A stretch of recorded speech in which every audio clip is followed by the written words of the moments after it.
Hi, Mr. York. Well, we are going to start with the HelloHealthCare case. We are going to discuss some issues facing HelloHealthCare, that is a healthcare cooperative based on South Africa, funded by Mr. Zucchi. So we're Team Movian.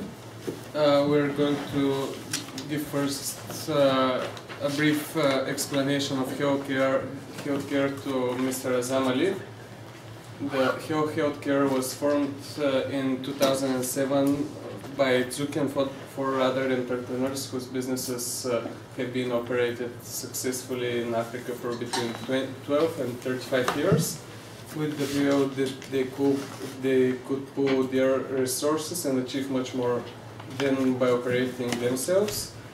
Zucchi had appreciated the value of cooperative model while growing up in Italy and Switzerland.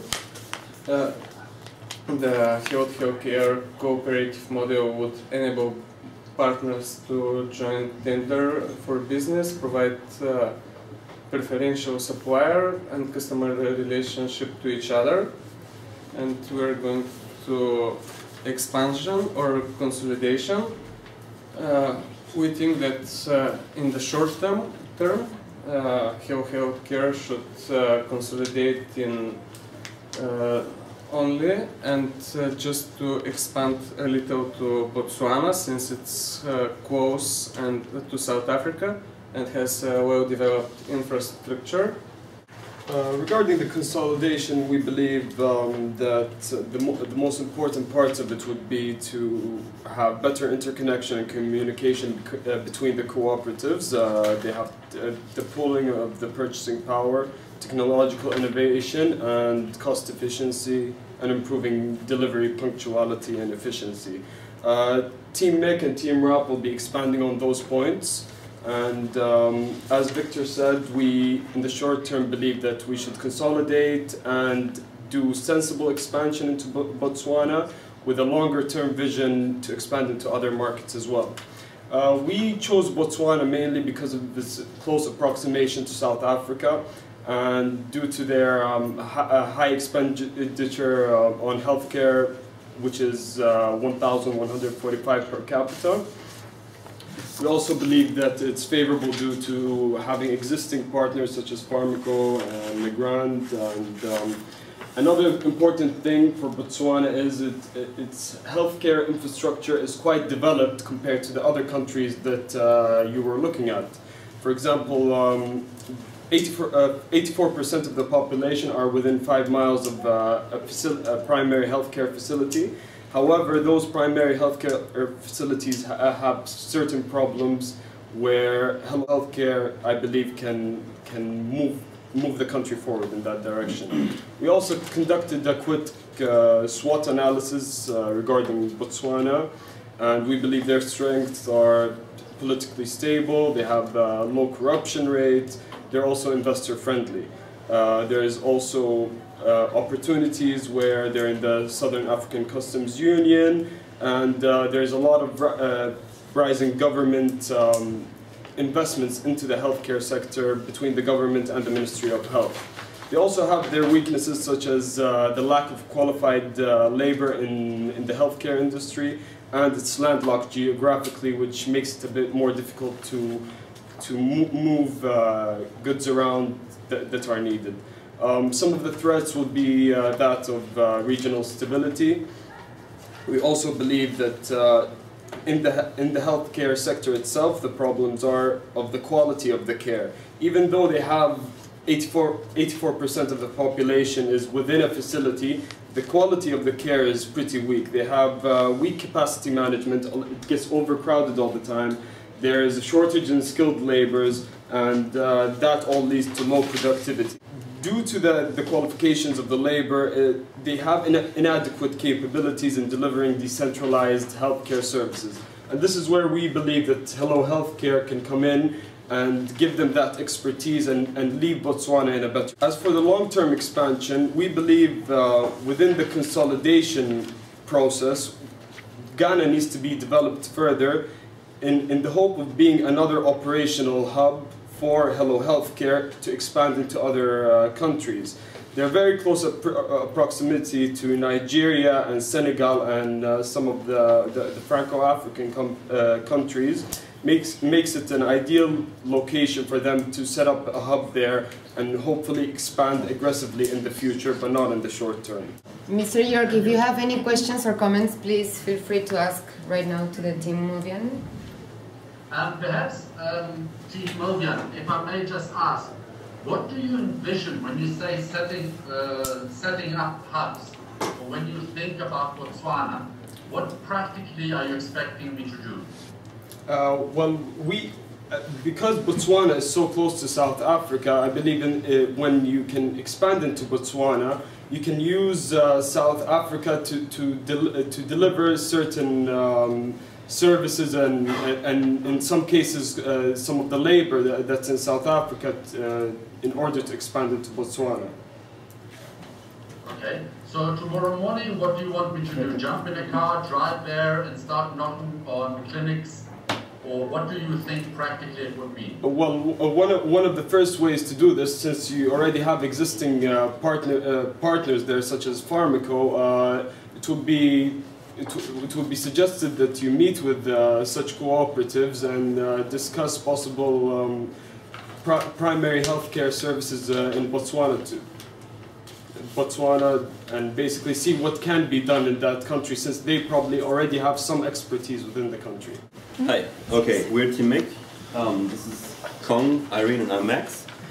We looked into HelloHealthCare a little bit and we came up with what we think is a good option to cut costs by pooling purchasing power. The current situation, as we understand it, is all clinics order separately, so there are no synergies. Our solution is to bring clinics together in groups to create synergies, to pool purchasing power, increase communication, and also share knowledge and experience. As you can see on the map you gave us a few days ago, we have a few hotspots in South Africa where we could apply this idea. So our idea is how to bring the clinics together, like very step-by-step things. First of all, to make them understand why we do this, we suggest to explain the clinics what the purpose of it. Basically, the advantage of combining the orders brings discounts, saving money. So HelloHealthCare should provide an application form to all the clinics where they can sign up with like their information, like what type of clinic, where are they, etc. Then HelloHealthCare has to establish logical groups, probably by area, so they can be like seen as one big clinic. So we suggest when this is established, a first meeting to talk about this, and then maybe meetings every half a year or whatever you think is appropriate. The technology we want to use is very, very simple. It's based on text message communication, which I believe will work in Africa. Yeah, I'm going to explain how this ordering together works. Basically, after HelloHealthCare has distributed information and instructions of what to do, who is going to take part to this program, the clinics have to actually take part in the program. There will be fixed order days. That means that only once or twice a month the orders will be made. For example, if it's decided that the order will be taken between the 20th and the 25th of each month, all the clinics will have to send their order within this time frame. It's a turning system because each month the order will be made by different clinics, so they will turn each other in being the leading ordering clinic. As my colleague said, the orders will be sent by text message to the ordering clinic. The text message will include very simple and basic information as the clinic identification name, the items codes to be ordered, and the quantity of items to order. Once the ordering clinic receives all the text message, it will make the order, and it will inform all the other clinics on the exact amount of money they will have to pay. So there will be a payment up to front. all the other clinics will send their money, and then when the supply comes to the ordering clinic, this ordering clinic will be in charge of distributing all the supply and all the items to the other clinics. I'll talk about the limitations about this program. I think the first limitation about this program is the willingness of clinics to participate, because they may concern about geographic distance, because the distance between groups will be far, even they are in one group.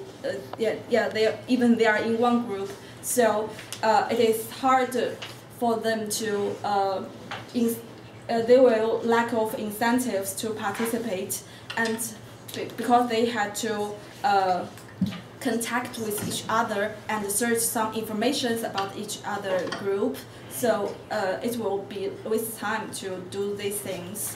And the next limitation will be the trust, because they are not familiar at the beginning, and they have no idea about each group member. The only thing they know is just about the location address and maybe the contact ways. So it is not easy to build trust between them. Just a question, why do you think it will be difficult to build trust? We don't know exactly how distant these clinics are, but we also believe that probably we don't really know the African culture, but probably there's a mutual trust that is going on, and people actually trust each other. But that's why we put it in our limitation, because we don't really know the culture.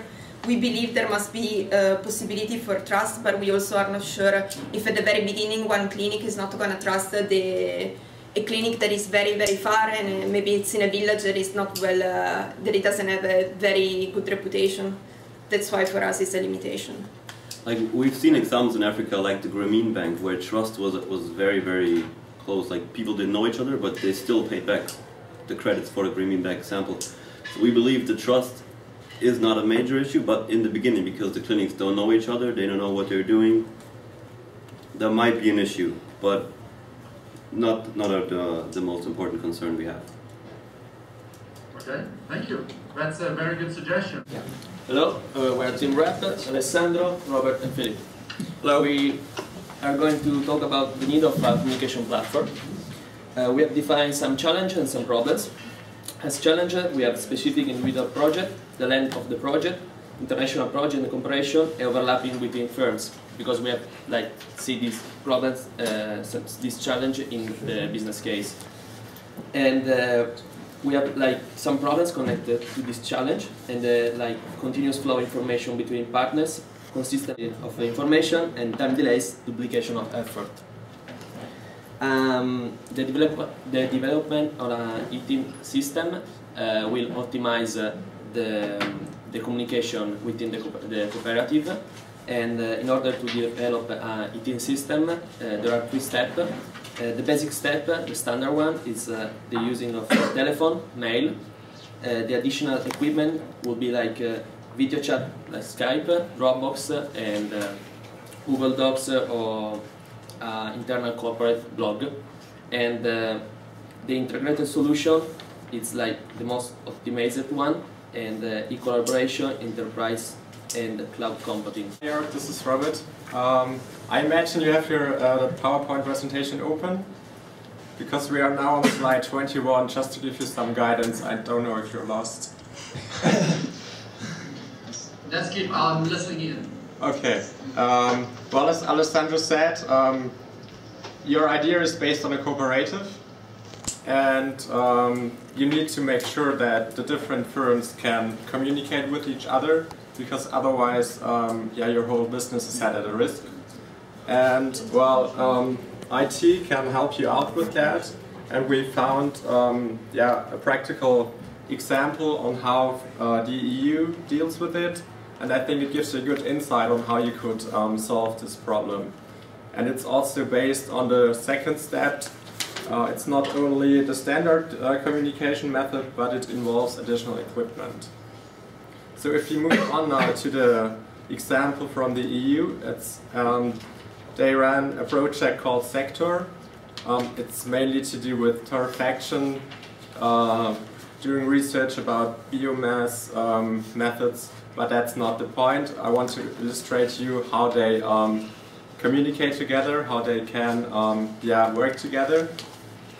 Because there are also 21 different partners included, from research centers to universities, and also partners from the industry, for example E.ON or RWE. And they all work together over 9 countries, so it's also an international project. And if you see the structure of the project, you have the EU on the very top, who guides the overall project, but we have a coordinator, which is the DFBZ, which would stand for the Deutsche Biomasseforschungszentrum, which is an institution in Germany. So you as HelloHealthCare could be a mixture of the EU and the coordinator. And underneath you have all the different companies, and there, according to your project, you have different work packages. So you could say that you have different work package leaders, and the layer below could be specific task leaders and participating partners. So we think that in general this example from the EU can be used for you as HelloHealthCare. And the other thing which is important is how they communicate with each other. And they apply a DMS system, which stands for Document Management System. So there you actually have the possibility to upload and share documents. You can establish different profiles and also allocate specific rights to the different profiles. You have a joint calendar, you have reporting applications, and also the contact details included. You can set up meetings, also via telephone or video conferences, or also via mail exchange.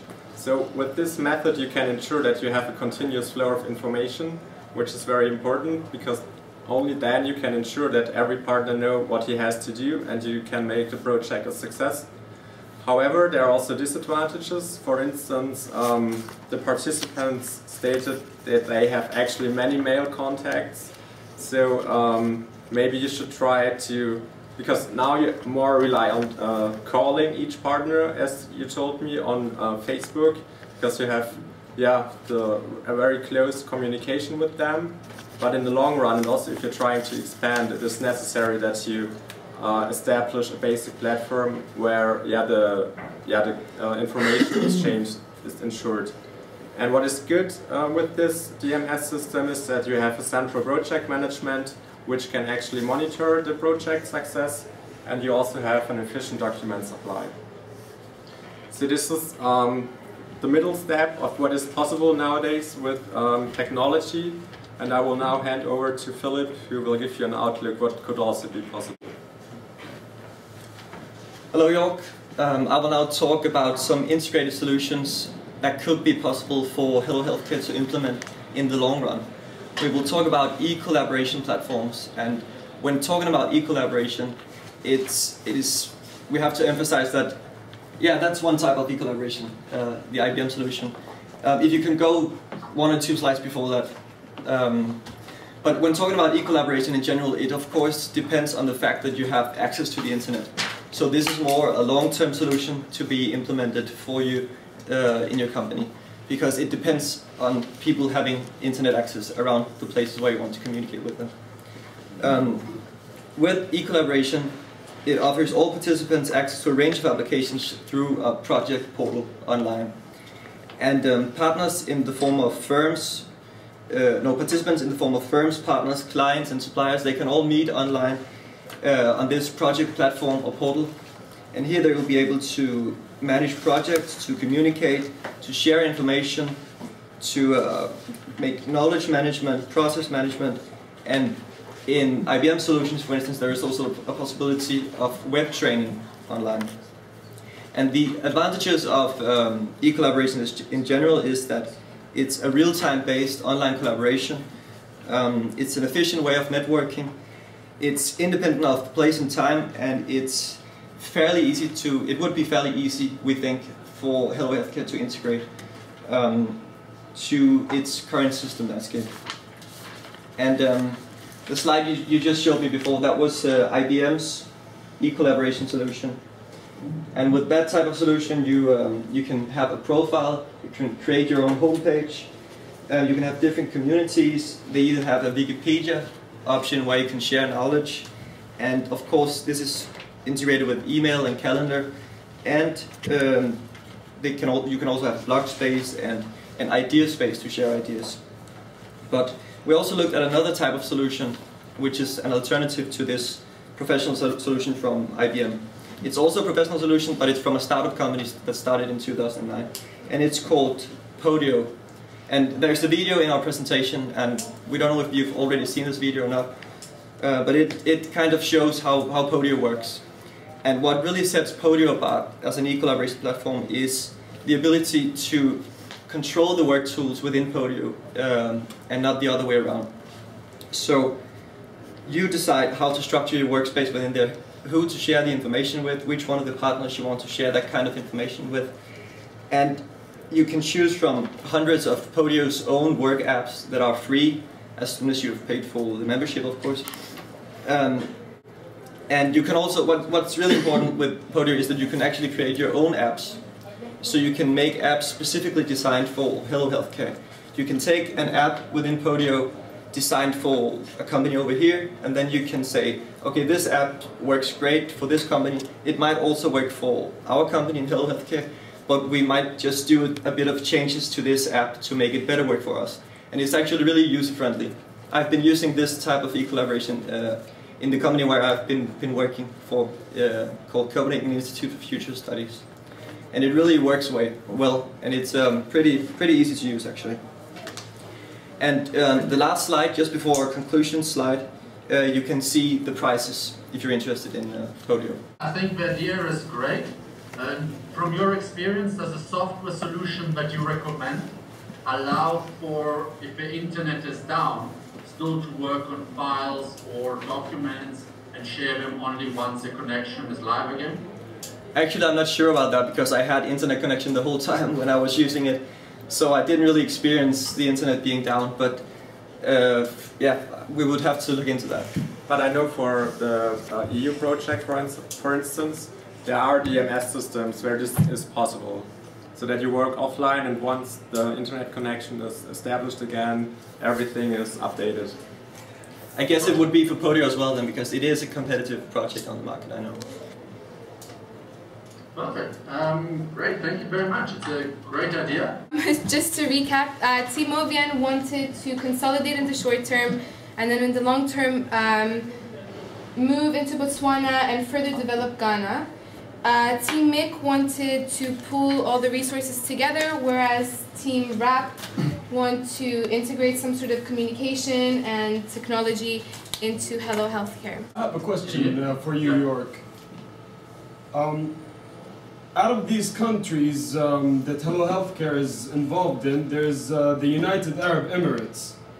That's a bit contrasting to some of the other countries that you are involved in. Can you explain why, and maybe if there's any future plans for countries surrounding that area? Okay. We are also currently in discussion of opening offices in Italy and Hungary. Now the reason for that is very simple. You looked at the HelloHealthCare. We briefly talked just now about the different operating conditions in which we work in. From good infrastructure to shit infrastructure, from internet to no internet, from low skills to very high skills, and all at a cost basis which can't afford expensive. So if you look at Saudi, the whole of the UAE, Saudi Arabia, you will notice there's a big drive to reduce the cost of delivering healthcare. So it's not only, all of you probably, if you don't feel too well, are going to go to a doctor or, I don't know, maybe a hospital if you're really not well. But the reality is that is not sustainable in a lot of countries, for example, the United States. Obamacare is trying to say, stop going to the doctor, stop going to hospital, unless you're in a car accident. Please go to a nurse, she will check you out and try and fix you at a nurse level. If she can't fix you at that level, she will refer you up to a doctor or to a hospital or a specialist and so on. York, I've got 3 questions I had for you really, and that might help. put this whole field of entrepreneurship in perspective, because I think you started doing that by saying, listen, we're not a big business, we never have been. Half the fun is I have no idea what's going to happen next. But the question is, when you go and you're in search of folks, I've got a quote here that says, spend your time with eccentrics and you'll be eccentric yourself. Spend your time with great people, you'll be a great person. Spend your time with laggards, you end up being a laggard. But when you say great people, what are you looking for in the characters? Because in a messy place, which is what it is, and when you said it's dynamic, it's the mess that you're fascinated with, if I'm being honest. And how do you find others who are attracted to that will then help you generate a long-term, meaningful HelloHealthCare in the next 3 to 5 years? No? Because you're finding them, but it's not easy. Well, I mean, one of them was actually introduced by you, so you're the guilty party. But that's chance. Yeah, but it's a chance, but it's the same way. I mean, I haven't invented some magic formula. No. I still screw up here and there. I still have to walk out, go and have coffee with a lot of people, build relationships, build friendships. It's not a perfect process at all. I think what has helped a lot is that we are very, very transparent.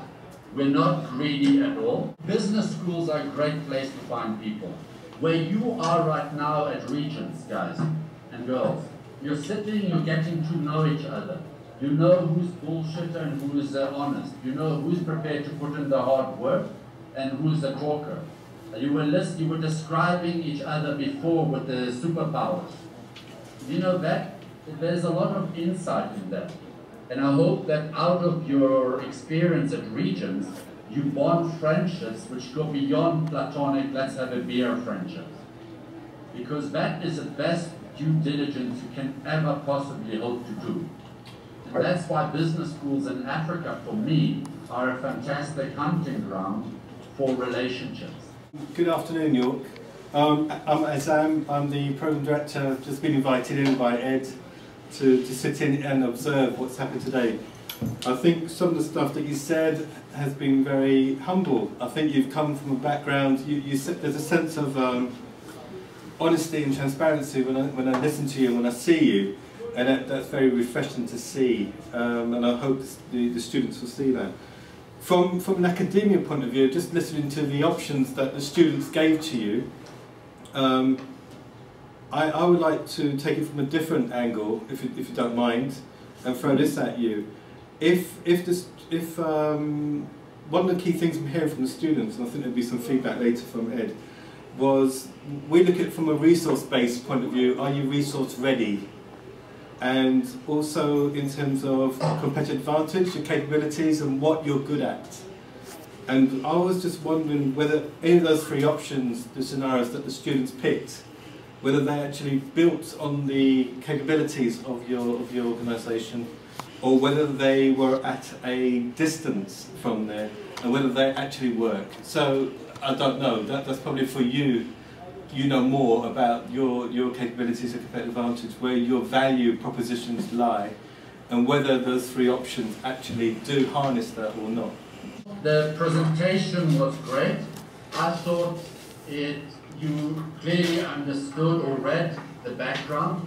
Of course, there's always a bit of cheating whenever there's an assignment going. But I thought they were practical. I thought they were straight to the point. You gave me tips.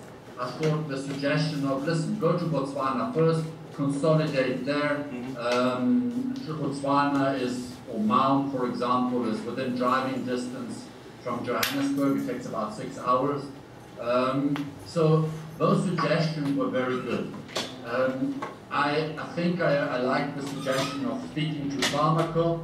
In this particular case, it won't work because Pharmaco has a footprint but does not have the relationships that we are seeking. They are into pharmaceuticals, we and doctors and pharmacies, we are more primary health care, nurses, health, wellness, and the likes.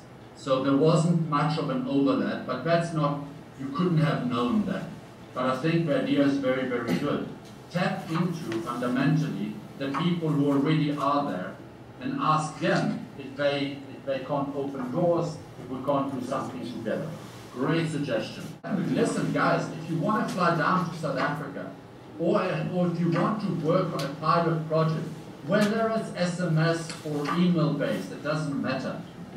There's nothing stopping you from doing it. So send me an email and say, York, actually, you know what? Can we do a pilot with that? And we will start it, and I will license the software for you.